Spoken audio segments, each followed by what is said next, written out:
এই যুবকটা ঘরের ভিতরে গিয়া একটা মোমবাতির মধ্যে আগুন ধরাইছে। সে চিন্তা করলো, আচ্ছা দেখি তো নেককার মানুষের দোয়া আল্লাহর কাছে কিভাবে কবুল হয়। এবার যুবকটা মোমবাতির আগুনটা ধরাইয়া বিসমিল্লাহ বলে যখন আগুনের মধ্যে হাত দিছে, যুবকটা আশ্চর্য হয়ে গেছে। এবার যুবকটা হাত দিয়া দেখে তার হাত দুনিয়ার আগুনে পুড়ে না, তার হাত দুনিয়ার আগুনে পুড়ে না, মোমবাতির আগুনের মধ্যে তার আঙ্গুলটা ধইরা রাখছে। স্বাভাবিকভাবে আমরা আগুনের মধ্যে হাত দিলে যেরকম আগুনে হাত পোড়ায় ফেলি, আগুনে আমাদের শরীর পোড়ায় ফেলি, কিন্তু তার হাত আগুনে পোড়ায় না। সাথে সাথে যুবকটা সেজদায় পড়ে আল্লাহরে ডাক দিয়া কয়, আল্লাহ,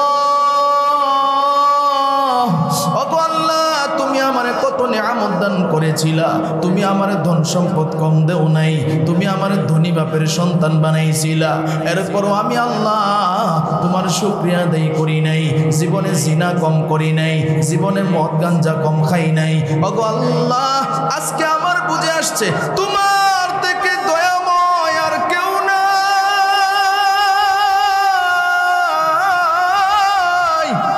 ওগো আল্লাহ, তুমি আজকে আমারে দয়া করেছো, একটা নেককার বান্দির দোয়ার মাধ্যমে আমার জীবনটা পরিবর্তন হয়ে গেছে। আল্লাহ, আর জীবনে আমি অন্যায় করব না, আর জীবনে আমি গুনার কাজ করব না, আর জীবনে আমি খারাপ কাজ করব না। আজকে তোমার কাছে আমি তওবা করিতেছি। এই যে যুবকটা তওবা করেছিল, আর কোনোদিন সে খারাপ কাজ করে নাই। সুবহানাল্লাহ। ওয়ায-যাকিরিনা ওয়াল হামদুলিল্লাহি রাব্বিল আলামিন। আমরা সকলেই নবীর মহব্বতে দরুদ ইব্রাহিম পড়ি। আল্লাহুম্মা সাল্লি আলা মুহাম্মাদিন ওয়া আলা আলি মুহাম্মাদ কামা সাল্লাইতা আলা ইব্রাহিম ওয়া আলা আলি ইব্রাহিম ইন্নাকা হামিদুম মাজিদ। আল্লাহুম্মা বারিক আলা মুহাম্মাদিন ওয়া আলা আলি মুহাম্মাদ কামা বারাকতা আলা ইব্রাহিম ওয়া আলা আলি ইব্রাহিম ইন্নাকা হামিদুম মাজিদ। মুহাম্মদ ने आखिर कुफ्र को मिटाया, कुफ्र को मिटाकर सदाकत बताया। बलगल उला बिकमालिही कशफत दुजा बिजमालिही हसनत जमीउ खिसालिही सल्लु अलैहि व आलिहि। अल्हम्दुलिल्लाह। জামিয়া আশরাফিয়া কওমিয়া মাদ্রাসার উদ্যোগে আয়োজিত হাফেজ ছাত্রদের পাগড়ি প্রদান উপলক্ষে আজকের এই ওয়াজ মাহফিল, অধ্যকার মাহফিলের সম্মানিত সভাপতি, প্রধান অতিথি, বিশেষ অতিথিবৃন্দ, মুআজ্জাজ মুকাররম জাতির মাতার মুকুট ওরাসাতুল আম্বিয়া হযরত উলামায়ে কেরাম, দূর দূরান্ত থেকে আগত আল্লাহ পাকের আশিকিন, জাকিরিন, শাকিরিন, মুহিব্বিন, মুরব্বিন আইজম, আমার কলিজার টুকরা যুবক বন্ধুগণ, স্নেহের ছোট ভাই এবং পর্দার আড়ালে আলোচনা শুনছেন সম্মানিতা মুসলমান মা ও বোনেরা, আল্লাহ রাব্বুল আলামিনের দরবারে আমরা শুকরিয়া আদায় করি যে মহান রব্বুল আলামিন আমাদেরকে ভালোবেসে, মহব্বত করে, আদর করে, মায়া করে জান্নাতি বাগানে, জান্নাতি পরিবেশে কিছু কথা আমাকে বলার, আপনাদেরকে কিছু কথা শুনবার তৌফিক দান করেছেন। এই জন্য সকলেই শুকরিয়া আদায় করি, বলি আলহামদুলিল্লাহ। আল্লাহ রাব্বুল আলামিন এত দয়া আমাদের উপরে করেছেন। আজকে কত মানুষ এরকম আছে রাস্তাঘাটে ঘোরাফেরা করতেছে, কত মানুষ এরকম আছে গুনাহের কাজে সময় নষ্ট করতেছে, কত মানুষ এরকম আছে যারা দুনিয়াবি কাজ কামে ব্যস্ত আছে। আল্লাহ রাব্বুল আলামিন এমন একটা দামি জায়গায় আমাদেরকে বসাইছেন, যেই জায়গাটা হলো জান্নাতের বাগান। সুবহানাল্লাহ। এমন একটা দামি জায়গায় বসাইছেন। মাইকের আওয়াজ যারা পাচ্ছেন, আমি আপনাদেরকে বলবো আজকে আপনাদের জন্য একটা খুশির ব্যাপার যে জামিয়া আশরাফিয়া কওমিয়া মাদ্রাসা থেকে এতগুলো ছাত্র আজকে কোরআনের হাফেজ হয়েছে। এটা আপনাদের জন্য অনেক ভাগ্যের ব্যাপার। আল্লাহ রাব্বুল আলামিন এই এলাকার উপরে এই হাফেজ ছাত্রদের উসিলায় রহমত নাজিল করবে, বরকত নাজিল করবে। কারণ কোরআনের হাফেজ হওয়া এটা কোনো সোজা ব্যাপার না, এটা একমাত্র আল্লাহ তাআলার দয়া। আল্লাহর দয়া ছাড়া কেউ কোরআনের হাফেজ হইতে পারে না। আল্লাহ কোরআনে বলছেন, আর রহমান আল্লামাল কোরআন খলাকাল ইনসান। আল্লাহ বলেন দয়াময় আল্লাহ, যিনি শিক্ষা দিয়েছেন কোরআন, সৃষ্টি করেছেন মানুষ।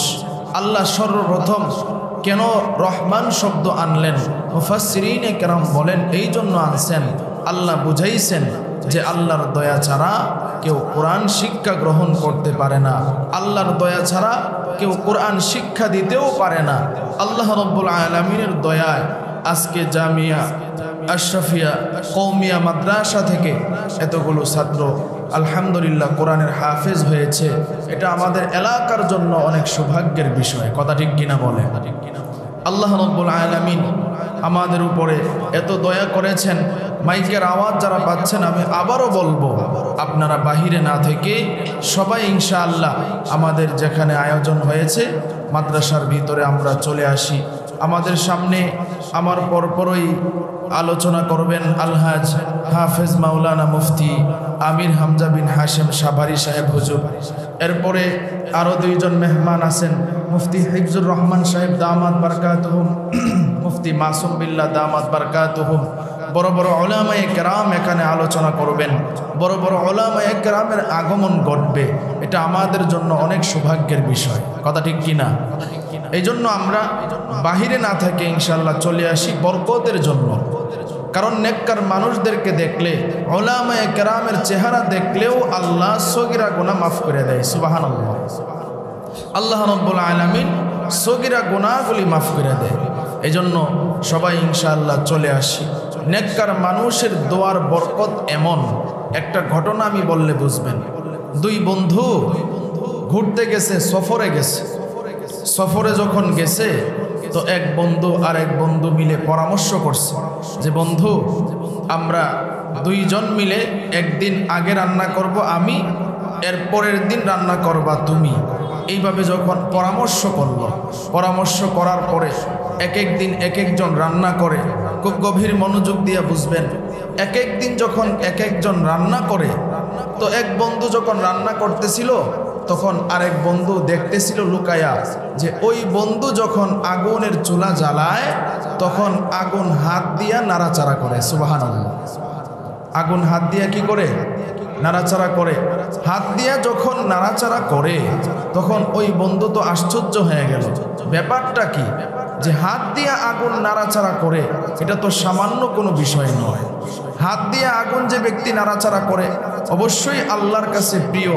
এই গুণটা সে কিভাবে অর্জন করলো?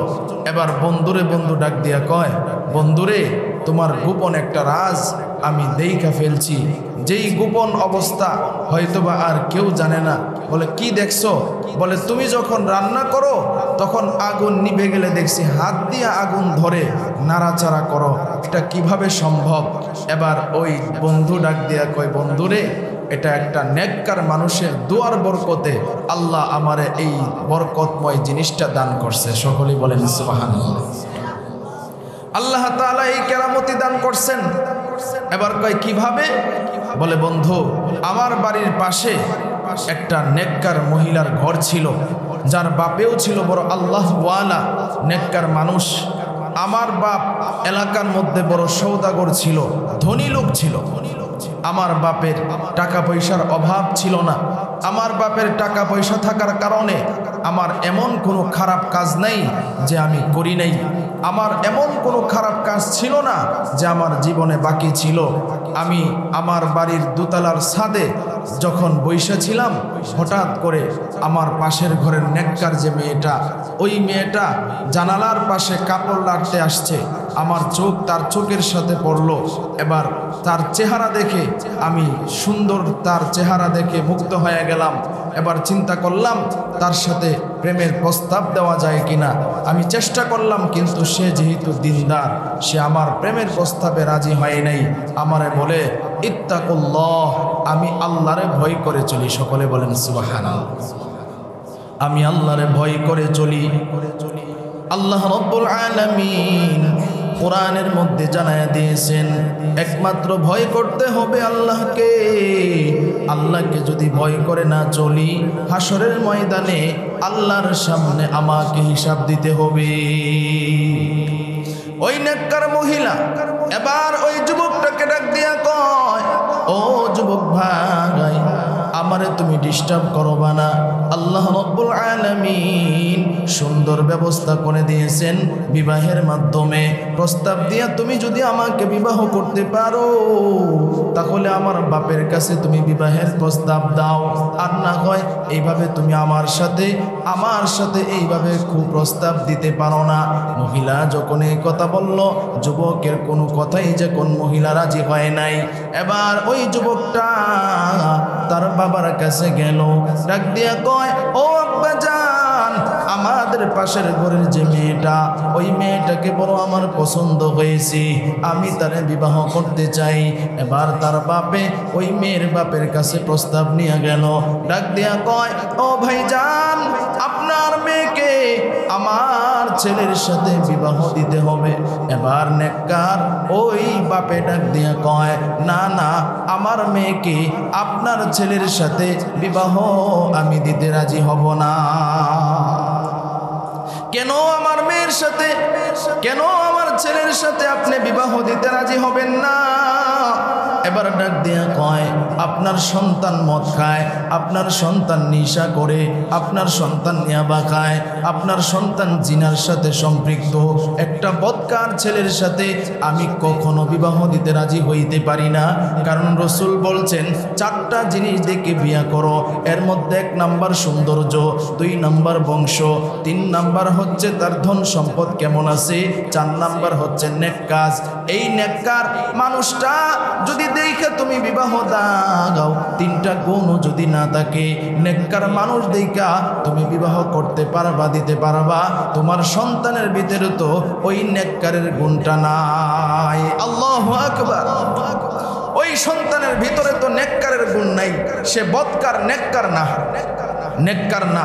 এই কথা বইলা ছেলের বাপেরে বাইর করে দিছে।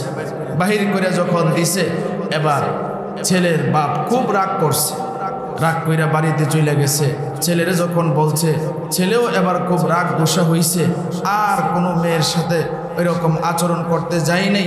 এবার ওই মেয়েটার আরেকটা জায়গায় আবার বিবাহ হইছে।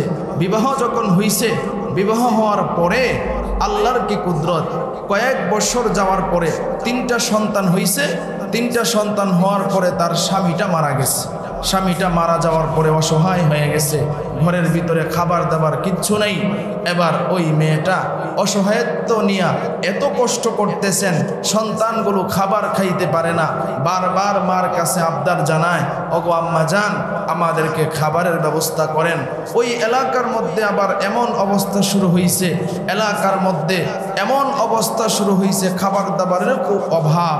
এবার ওই যে সওদাগরের সন্তান, যেই ছেলেটা মেয়েটারে ডিস্টার্ব করতো, ওই ছেলেটা কি করছে, কিছু খাবার দাবার কিনা গরিবদেরকে দান করতেছে। ওই মহিলাটাও এবার শুনলো যে এলাকার মধ্যে কিছু গরিবদেরকে খাবার বন্টন করতেছে, সেও গিয়া পর্দার সাথে লাইনে দাঁড়াইছে। সুবহানাল্লাহ। পর্দার সাথে লাইনে দাঁড়াইছে। নেককার মানুষ পর্দার সাথে যখন লাইনে দাঁড়াইছে, সবাইরে ত্রাণ দিতেছে, সবাইরে খাবার দাবার দিতেছে। ওই মহিলার পালা যখন আসলো, তখন ওই মহিলারে বলল, ও বোন, তোমার পরিচয় কি? তোমার মুখ তো ডাকা, চিনতে পারতেছি না, তুমি সাইডে দাঁড়াও। সবাইকে ত্রাণ দেওয়ার পরে ওই মহিলাকে এবার বলে, তোমার পরিচয়টা তুমি বলো। এবার বলে, আমার বাপের নাম অমুক, আমার ভাইয়ের নাম অমুক। এই কথা বলার পরে চিনে ফেলেছে, ও তাহলে তুমি অমুক মহিলা? বলে হ্যাঁ।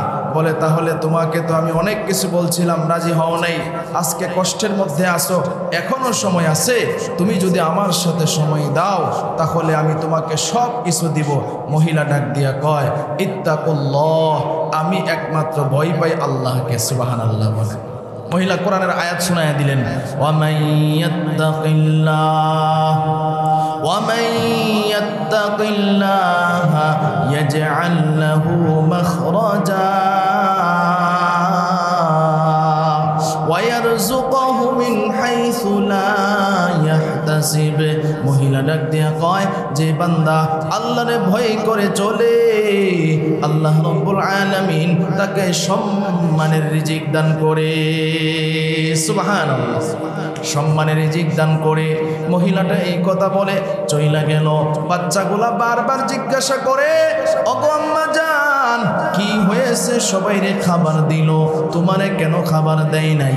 এবার মা ডাক দিয়া কয়, এরে সন্তান, তোমরা এটা বুঝবা না। মা কান্না করে চোখের পানি ফালায়া আল্লাহর ডাক দিয়া কয়, আল্লাহ, কতদিন ধরে আমার সন্তানগুলো খাবার খায় না, কতদিন ধরে আমার সন্তানগুলো না খায় আছে। ও আল্লাহ, আমি খাবার খাই না, ধৈর্য ধারণ করতেছি, কিন্তু সন্তানগুলো এত কষ্ট করে গো আল্লাহ, আমি মা হিসাবে আমার সন্তানগুলোর কষ্ট দেখা তো সহ্য হয় না। আমার সন্তানগুলোর কষ্ট দেখা তো আমার সহ্য হয় না। আমি এখন কি করব আল্লাহ? তুমি আমার সম্মানের রিজিকের ব্যবস্থা করে দাও। সুবহানাল্লাহ বলেন। রিজিকের মালিক কে? এই কথা বলো না কেন? রিজিকের মালিক কে? কথা বললে কষ্ট হয় মাদ্রাসার পোলাপান। রিজিকের মালিক কে? আল্লাহ হলো রিজিকের মালিক। তো সম্মানের রিজিক তো আল্লাহই দান করবেন। মহিলা যখন আল্লাহর কাছে বলছে, আল্লাহর কাছে বলার পরে এবার মহিলা বাড়ির দিকে যাচ্ছে। এই দিকে আবার ওই যে যুবকটা তাকে কুপ্রস্তাব দিছিল, ওই যুবকের ভিতরে ভয় ঢুকে গেছে। যুবকটা চিন্তা করতেছে, হাই রে, আমি যে মহিলা, নেককার মহিলার সাথে খারাপ আচরণ করলাম, না জানি আল্লাহর গজব আমার উপরে পড়ে যায় কিনা। এই চিন্তা ভাবনা করে সে তার খাদেম রে ডাক দিয়া কইল, খাদেম, যা তাড়াতাড়ি যা, আল্লাহর গজব আসার আগে ওই মহিলার বাড়িতে 1 বছরের খাবার পৌঁছায় দে। সুবহানাল্লাহ। কয় বছরের খাবার? 1 বছরের খাবার। 1 বছরের খাবার নিয়া অন্য রাস্তা দিয়া এই যুবকটা যাচ্ছে। অন্য রাস্তা দিয়া যখন যাচ্ছে, এবার গিয়া দেখে ওই মহিলা এখনো পৌঁছতে পারে নাই। 1 বছরের খাবার তার বাড়ির উঠানে রাখলো এবং একটা সাদা কাগজের মধ্যে লিখলো, বোন, আমি একজন পাপী বান্দা, আমি তোমারে কিছু খাবার হাদিয়া দিলাম, তুমি আল্লাহর কাছে আমার জন্য একটু দোয়া কইরো, আল্লাহ যেন জান্নাতি হিসাবে কবুল করে। সকলেই বলেন সুবহানাল্লাহ। আল্লাহ যেন আমাকে জান্নাতি হিসাবে কবুল করে, এই দোয়া চায়া যুবকটা লুকায়া দাঁড়ায় রইছে। মহিলা তো আল্লাহর কাছে বলছিল, আল্লাহ তুমি সম্মানের রিজিক দান করো। বাচ্চাদেরকেও বুঝাইতেছিল, পেরেশানি কইরো না, আল্লাহরে যে ভয় করে চলে, আল্লাহ তার সম্মানের রিজিক দান করে। সুবহানাল্লাহ। মহিলা এবার সামনের দিকে আগায়, সামনের দিকে আগায়। এবার বাড়ির কাছাকাছি যখন গেছি, বাড়ির কাছাকাছি যাওয়ার পর এবার বাড়ির উঠানে গিয়ে দেখি 1 বছরের খাবার কে যেন বাড়ির উঠানে রেখে গেছে।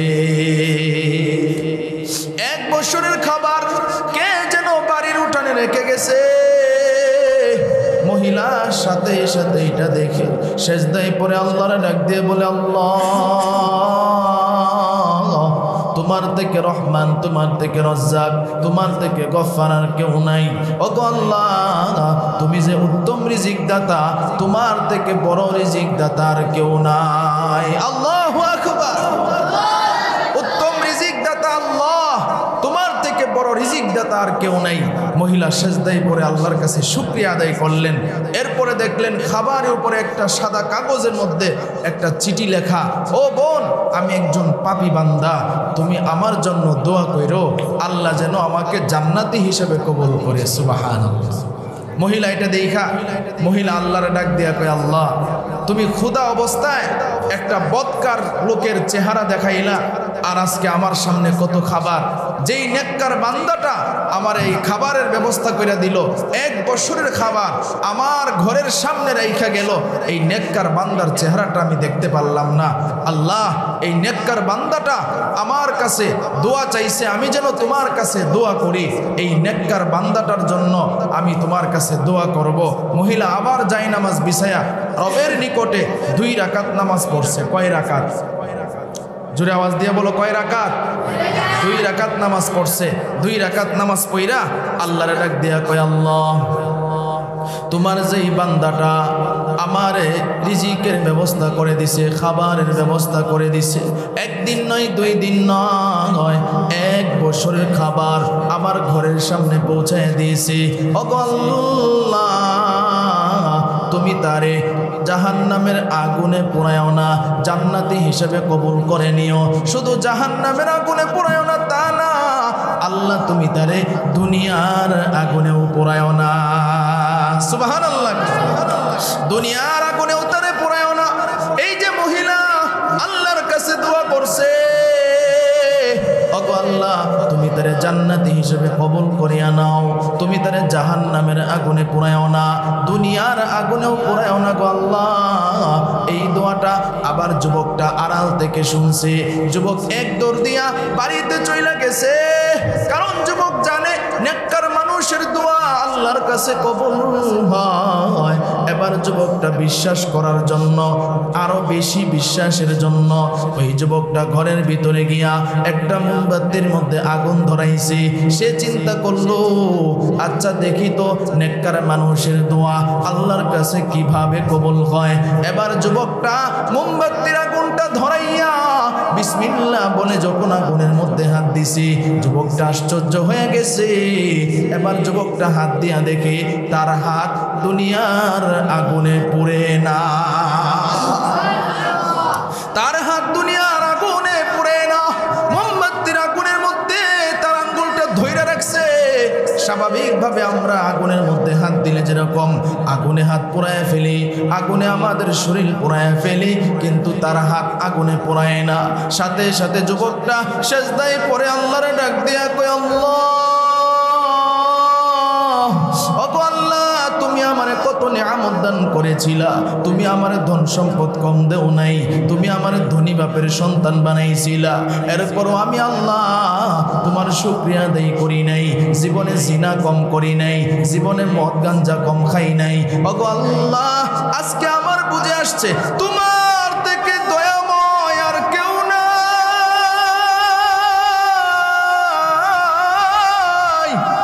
ওগো আল্লাহ, তুমি আজকে আমারে দয়া করেছো, একটা নেককার বান্দির দোয়ার মাধ্যমে আমার জীবনটা পরিবর্তন হয়ে গেছে। আল্লাহ, আর জীবনে আমি অন্যায় করব না, আর জীবনে আমি গুনার কাজ করব না, আর জীবনে আমি খারাপ কাজ করব না। আজকে তোমার কাছে আমি তওবা করিতেছি। এই যে যুবকটা তওবা করেছিল, আর কোনোদিন সে খারাপ কাজ করে নাই। সুবহানাল্লাহ। এই যে নেককার মানুষের দোয়ার বদৌলত এটা, ওই বন্ধুরে ডাক দিয়া কয়, এরে আমার বন্ধু, আমারে ওই নেককার মহিলাটা দোয়া করছিল, এই দোয়ার বদৌলতে এখন পর্যন্ত আমি কোনো আগুনের মধ্যে হাত দিলে ওই আগুন আমার হাত পোড়াইতে পারে না। সুবহানাল্লাহ। তাহলে চিন্তা করে দেখেন, এখানে আলেম ওলামা আসবে, নবীর ওয়ারিসরা আসবে, কোরআনের হাফেজ সাহেবরা, আলহামদুলিল্লাহ এখানে কোরআনের হাফেজ হইছে, তাদের চেহারা আমরা দেখব, আলেম ওলামার চেহারা দেখব। নেককাররা দোয়া করবেন, বড় বড় ওলামায়ে কেরাম বুজুর্গরা দোয়া করবেন। আল্লাহ যদি তৌফিক দে, তাদের দোয়ার মধ্যে যদি শরীক হইতে পারে, আল্লাহ আমাদের জীবন পরিবর্তন করে দিতে পারে। কথা ঠিক কিনা বলেন? জীবন পরিবর্তন করে দিতে পারে। কারণ কোন মজলিস কার জীবনের জন্য যে আল্লাহর রহমত হয়ে দাঁড়ায়, আল্লাহর দয়া হয়ে দাঁড়ায়, এটা কেউ বলতে পারে না। কথা ঠিক কিনা বলে?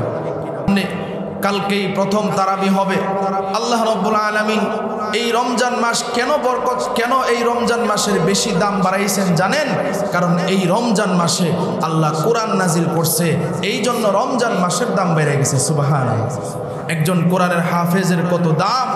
একজন কোরআনের হাফেজ যখন দুনিয়া থেকে বিদায় হইবে, হাসরের মাঠে তার পরিবারের 10 জন ব্যক্তি জাহান্নামের নাম লেখা সত্ত্বেও তাদেরকে সুপারিশ কইরা জাহান্নাম থেকে নাম কাইটা আল্লাহর জান্নাতে নিয়ে যাবে। সুবহানাল্লাহ বলে কত দাম!